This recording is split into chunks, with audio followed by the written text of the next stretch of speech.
मुख्यमंत्री जी ने कोरोना संक्रमण के प्रति लोगों को जागरूक करने एवं साथ साथ आर्थिक गतिविधियों को तेजी लाने का भी निर्देश दिया। 2 गज की दूरी और मास्क है जरूरी, ये विशेष रूप से जागरूकता लाने के लिए निर्देश दिया है।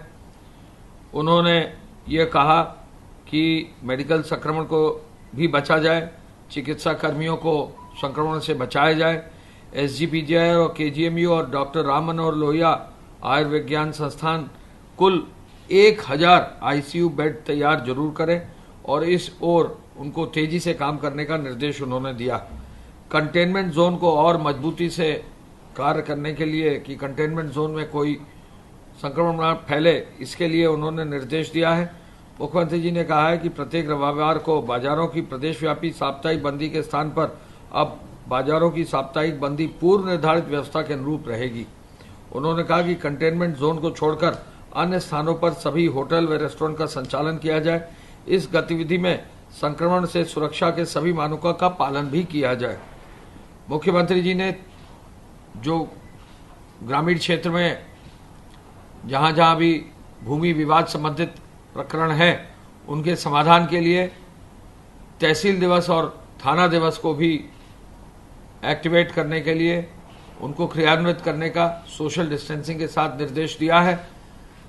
ये ऑल्टरनेट वीक्स में होते हैं, तो तहसील दिवस के लिए राजस्व विभाग और थाना दिवस के लिए DGP साहब जो है आदेश जारी कर रहे हैं, जिससे कि आने वाले समय में तहसील और थाना दिवस आयोजित करके गांव के जो भूमि संबंधी विवाद है, गांव के जो अन्य संबंधी विवाद हैं, उनका समाधान किया जा सके। माननीय मुख्यमंत्री जी ने यह भी कहा है कि जो भी उपजिलाधिकारी हैं, पुलिस क्षेत्राधिकारी हैं, तहसीलदार हैं, जन समस्याओं का त्वरित निस्तारण करें और वो मौके पर भी जाएं। दिन में मौके पर भी गांव में जहां जहां विवाद है उनका निस्तारण जरूर करें। विभाग अध्यक्ष और कार्यालय अध्यक्ष की कर्मियों की उपस्थिति का भी नियमित निरीक्षण एवं पर्यवेक्षण करने का भी उन्होंने निर्देश दिया है। जहां प्रदेश एक और ईज ऑफ डूइंग बिजनेस में दूसरे स्थान पर आया है, एक और मानक ईज ऑफ लिविंग भी जो है निर्धारित किया गया है, जिसके लिए माननीय मुख्यमंत्री जी ने कहा है कि इसकी भी एक कार्य योजना तैयार किया जाए। ईज ऑफ लिविंग का भी जो है कैसे उसको आगे बढ़ाया जा सके। GST संग्रह में वृद्धि के लिए विशेष प्रयास करने का निर्देश दिया है। इसकी कार्य योजना भी बनाने का निर्देश दिया है और GST के तहत अधिक से अधिक व्यापारियों का पंजीकरण किया जाए, यह भी निर्देश दिए हैं। इन समस्याओं का समाधान समयबद्ध रूप से हो, उद्यमों की सुगमतापूर्वक स्थापना हो और लोगों को रोजगार मिले। मुख्यमंत्री जी ने ये आदेश दिए हैं। उद्योग बंधु की बैठक भी मुख्यमंत्री जी स्वयं बहुत जल्दी ही उसको आयोजित करने जा रहे हैं। मुख्यमंत्री जी ने जीरो बजट खेती के प्रशिक्षण कार्यक्रम का भी निर्देश दिया है।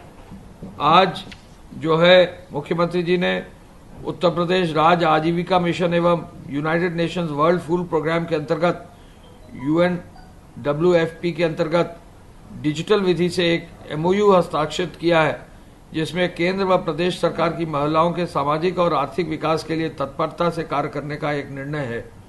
प्रत्येक ग्रामीण परिवारों को एक महिला को स्वयं सहायता समूह के माध्यम से संगठित होकर उसकी क्षमता वृद्धि हो और उसके वित्तीय संसाधन बढ़ाए जाए और आजीविका के माध्यम से वो आत्मनिर्भर हो सके, ये निर्देश उन्होंने दिए हैं। महिलाओं और बच्चों को पोषाहार देने का ये पुनीत कार्य पूरी पवित्रता के साथ किया जाए, ये भी निर्देश हैं। जनपद लखनऊ, बांदा, गोरखपुर, उन्नाव, फतेहपुर के take home ration micro enterprise की अध्यक्षाओं से वीडियो कॉन्फ्रेंसिंग के माध्यम से भी उन्होंने वार्ता की। आजीविका मिशन द्वारा रचनात्मक कार्य किए जा रहे हैं। स्वस्थ समाज के लिए आवश्यक है कि जो है पोषण अभियान जो है उसको बहुत मजबूती से आगे लिया जाए। ICDS के अंतर्गत प्रदेश में 18 जनपदों में 204 विकासखंडों में पुष्टाहार उत्पादन पर आंगनवाड़ी केंद्रों में ये जो है कन्वर्जेंस के माध्यम से ये वितरण सुनिश्चित किया जाएगा। प्रत्येक महिला को वर्ष में 240 दिन से अधिक का रोजगार प्राप्त होगा और परियोजना के अंतर्गत 7,20,000 से अधिक परसेंटेज समूहों की महिलाओं को प्राप्त हो सकेंगे। इससे जो महिलाएं कार्य करेंगी 5 से 7,000 रुपये प्रति महिला को मिलेगा और इस परियोजना का एक वर्ष का टर्नओवर लगभग 1200 करोड़ रुपए का होगा। माननीय मुख्यमंत्री जी ने आज आदेश ये भी दिया है कि जो बेसहारा और निराश्रित गोवंश है, इनकी सहभागिता योजना के अंतर्गत गौ आश्रय स्थल से गाय उपलब्ध कराई जाए। दुग्ध समितियों को सुदृढ़ करने का निर्देश दिया।